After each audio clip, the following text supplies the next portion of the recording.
I'm Rick Bennett, and the most important thing about me is that I'm the husband of Rebecca and the dad to Tyler and Ethan.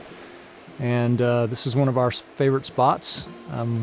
We came here first about 17 years ago.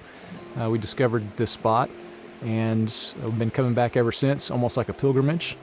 I just kind of fell in love with this place, in love with its restorative powers and just the sense of peace and serenity and how visible and obvious God is in this place. And over time, the river kind of became a sanctuary for me. I'm always surprised by how the tenor of our conversation changes on the river.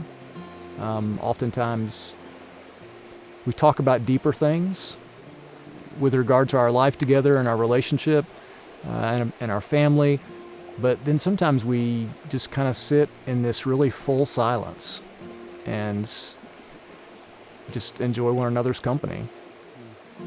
Yeah.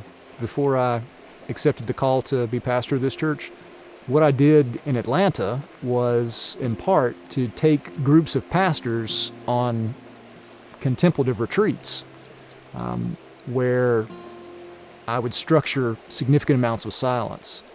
And it was really clear by watching them that they weren't accustomed to this practice. I'm sure in part, probably mostly, because their lifestyle doesn't allow it. And they're always going from one thing to the other.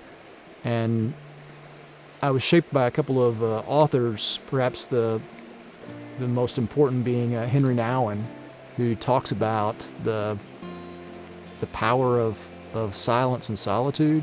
He refers to silence and solitude as the furnace of transformation. When we share silence in the company of others, we basically dismantle the scaffolding that we normally are always putting up about ourselves. We put ourselves in a defenseless position because we don't have our words to project an image, and that in that moment, an intimacy unlike what we're accustomed to, develops. And it's really tragic.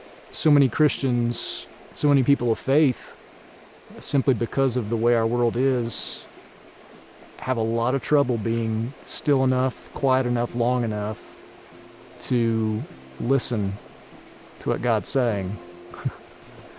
So part of my role actually as a pastor is to help people be still enough, long enough, quiet enough to listen more deeply, whether that's to the still small voice of God or to wrestle with the demons in themselves and trust that God's making the journey with them.